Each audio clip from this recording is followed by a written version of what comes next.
Hi everyone, welcome to Growth Tools, the show where we explore different tools that we use day to day in ammo marketing. I'm here with Cam and we're going to go through a concept today called customer acquisition cost and lifetime value. How you going?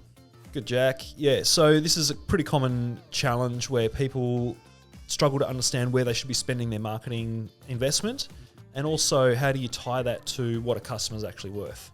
So the concept that we have here to start with is lifetime value of a customer, LTV, and that is over the course of a customer's experience with your business or your product or whatever it is, how much are they worth in revenue-wise to your business? Yeah, so they might buy from you multiple times.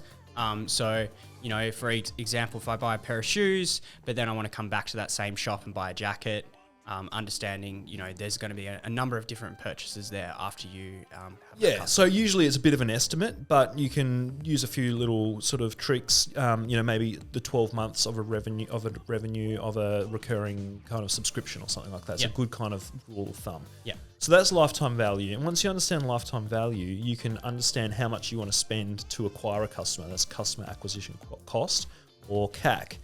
And really what you want those two numbers to be is you want lifetime value to be at least 3 or 4 times CAC to have a decent sort of business case for spending. That way you get a return on your investment as well. Yep. So you make sure that you're not spending more on your marketing than you actually get in revenue from the Exactly. customer. Yeah. And so I think that's the other thing we get asked is how do I calculate my cost for customer acquisition? And the framework that we use is called Pirate Metrics, and we've built a little tool to help people measure that. R. Yeah, right.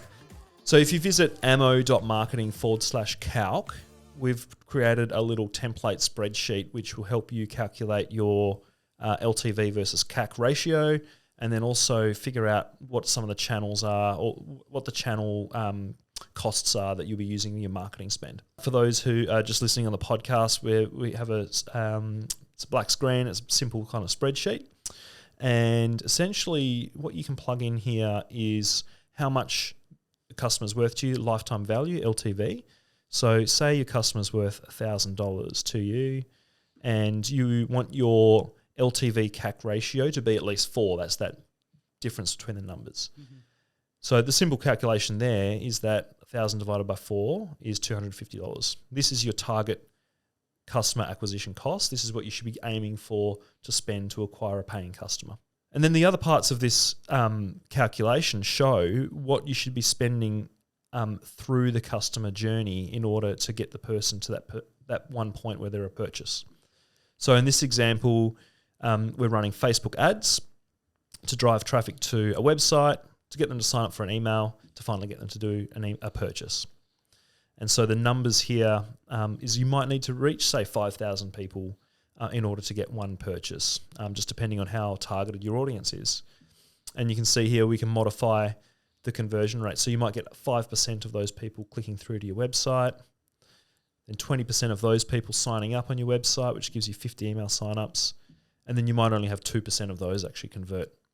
And so these are all kind of finger in the air things until you actually start getting out into the field and trying out and figuring out what works. But if you can have that understanding of and clarity around like what these numbers look like for your business, then you can make good decisions about where you're spending that customer acquisition cost investment. How could I find my conversion rate? Say I'm looking at my existing business. How do I actually go about finding that number? Yeah, well, as long as you have, Google Analytics installed on your website, for example, and you are measuring when someone does visit your website, Google Analytics platform will show you where people come from. And then if you have conversion tracking set up on your website so that you know, for example, when someone signs up for your email list, then you can start seeing what the percentage of people who do sign up visit your website. And that's what your conversion rate is, essentially. We've got another video on that. We'll put that in the link below as well. Yep. And then just back on the spreadsheet, there's another version here where if you already know the volume of, sort of people that are visiting your website in terms of numbers, you can plug in some different numbers here. And then you can see how those conversion rates change and the calculation of what you should be paying, say, for a click on a Facebook ad can change depending on what your customer acquisition cost is.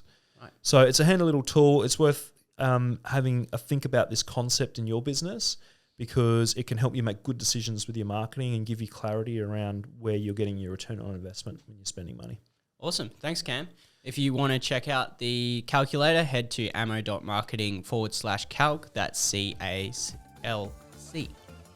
Nice I one. got there in the end.